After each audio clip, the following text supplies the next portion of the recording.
Hello everyone, সবাই কেমন আছো? আশা করছি ভীষণ ভালো আছো। আমিও খুব ভালো আছি। তো গরমের জন্য না সেরকম একটা ভালো নেই, মোটামুটি আছি। তো যাই হোক, তোমাদের আগের ভিডিওতেই বলেছিলাম আমরা এক জায়গায় ঘুরতে গেছিলাম। তো কোথায় গেছিলাম সেটাই আজকে তোমাদের সাথে শেয়ার করব। কালকে এটা শেয়ার করার ইচ্ছে ছিল, কিন্তু আমাদের যেহেতু বাড়িতে আসতে অনেকটা লেট হয়ে গেছিলো, যার জন্য আজকে ভিডিওটা আমি শেয়ার করছি। গতকাল সকালবেলায় উঠে ঘুম থেকে তাড়াতাড়ি করে ফ্রেশ হয়ে নিয়েছিলাম। তো ওর যেহেতু না দুদিন ডিউটিটা বন্ধ রয়েছে, কোথাও একটু ঘুরতে যাবো মন করছিল। তো হঠাৎ করে দেখি মা এসে বলছে, একটুখানি যাবি মাসি বাড়িতে যাবো। আমি বলছি কেন বলো তো? আসলে আমাদের গাছে না প্রচুর কাঁঠাল হয়েছে, আর আমার দাদা না কাঁঠাল খেতে ভীষণ ভালোবাসে। তো ওই সবসময় এসে এসে নিয়ে যায় বাইকে করে, ওর যত বাইক আছে। তো আমি ভাবলাম কি যে থাক, তাহলে ওকে আসতে বারণ করো, ওকে আসতে হবে না, তাহলে আমরাই সবাই মিলে চলো গিয়ে ঘুরে আসি। আর যেহেতু ও বাড়িতে ছিল, ও যেতে চাইছিল না গরমের জন্য, কারণ সেদিনকে ভীষণ গরম পড়েছিল। তারপরে আমরা বেরিয়ে পড়লাম রিক্সাতে করে, কারণ যেহেতু গরমটা পড়েছিল, তো তার জন্য আমরা হেঁটে হেঁটেই স্টেশন অবধি যেতে পারতাম। আমরা যেহেতু ট্রেনে করে যাব, আমাদের বাড়ি থেকে স্টেশনটা খুবই কাছে, 8-10 মিনিটের মতন হেঁটে লাগে যেতে। তো যেহেতু একটা পরিমাণে গরম থাকার জন্য না, তার জন্য যেহেতু বাবানও হেঁটে যেতে পারবে না, আর ওরও সেরকম একটা শরীরের কন্ডিশনটা ঠিকঠাক নেই, তার জন্য মা বললো চল রিক্সাতে করেই যাব। তো ভাগ্যটা এতটাই ভালো যে সাথে সাথে স্টেশন পৌঁছানোর পরই না ট্রেন পেয়ে গেছি। মানে ট্রেনটা সবাই ঢুকবে ঢুকবে করছিলো, তখনই মা বললো তাহলে যাও, তো তুমি কি তাড়াতাড়ি টিকিটটা কেটে নাও। তো ও গিয়ে টিকিটটা কেটে আসলো। তারপরে ট্রেনটাতে উঠে তো দেখলাম না একটু শান্তি পেয়েছি, প্রচণ্ড ফাঁকা ছিল। আমরা একটু শান্তিভাবে বসতে পেরেছি। আর ও কতক্ষণে ভাবছে, মানে ও না কিছুটা ভাবছিল তো পাশে বসে কী করবে। তো যাই হোক, তারপর আমরা দমদম স্টেশনে নেমে বললাম। তবে নেমে ওখান থেকে আমরা যেহেতু রিসরা যাবো, ওখান থেকে আবার ডানকুনি লোকালটা ধরতে হবে। তো সেটা এখন অ্যানাউন্স করেনি বলে আমরা ওভারব্রিজের ওপর দাঁড়িয়েছিলাম, ওটা অ্যানাউন্স করবে তারপরেই আমরা যেতে পারবো। তো তারপর ট্রেনটা এসেছিলো, মোটামুটি 1-1.5 ঘন্টা আমরা দাঁড়িয়েছিলাম, তারপরে এসেছিলো। তো ওই ভিডিওটা আমার করা হয়নি, কারণ মানে বিরক্ত লেগে গেছিলো এতক্ষণ দাঁড়িয়েছিলাম না, তার জন্য ভালো লাগছিলো না। তারপর ভিডিওটা অনও করিনি। তারপরে ওখান থেকে নেমে আমরা অটোতে বসেছি, ওখানে বসেও আমাদেরকে ওয়েট করতে হয়েছে। মানে 1-2 জন হবে, তারপরে আবার অটোটা ছাড়বে। তো যাই হোক, ওখানে বেশিক্ষণ ওয়েট বলতেই 5-7 মিনিটের মতো ওয়েট করেছিলাম।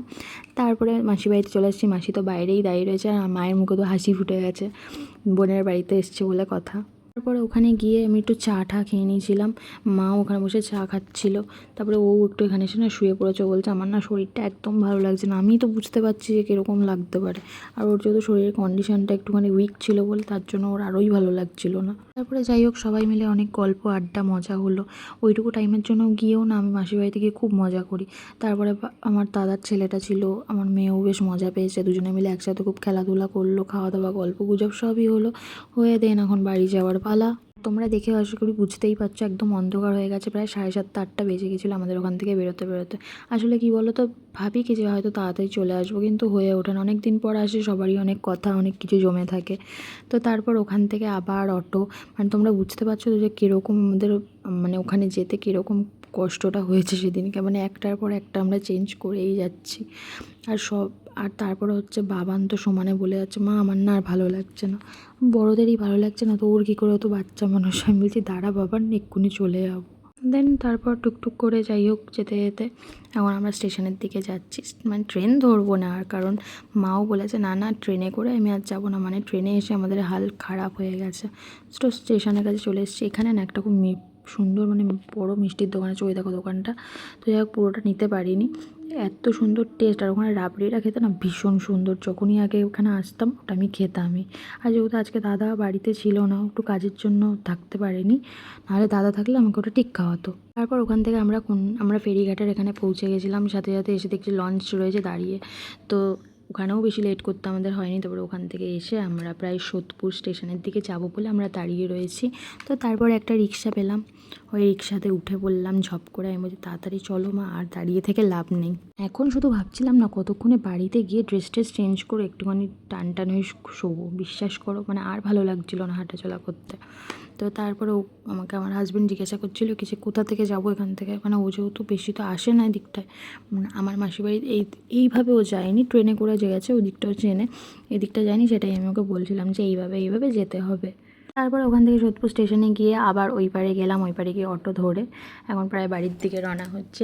তোমরা যারা নিউ ব্যারাকপুরে থাকো তারা আসলে ওই সাজিরহাটে জায়গাটা চেনো। সাজিরহাট থেকে আবার রিক্সা ধরে নিয়েছিলাম, ওখান থেকে বাড়ির উদ্দেশ্যে রওনা দিয়েছি।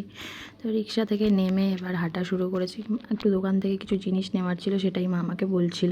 জন্য আমি মাকে বললাম তুমি তাহলে মোনাকে নিয়ে বাড়ি যাও, ওর তো আর ভালো লাগছে না, আমি আর ও মিলে গিয়ে নিয়ে চলে আসবো।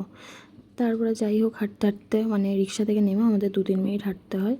চলো ভিডিওটা এই পর্যন্তই, ভালো লাগলে অবশ্যই লাইক কমেন্ট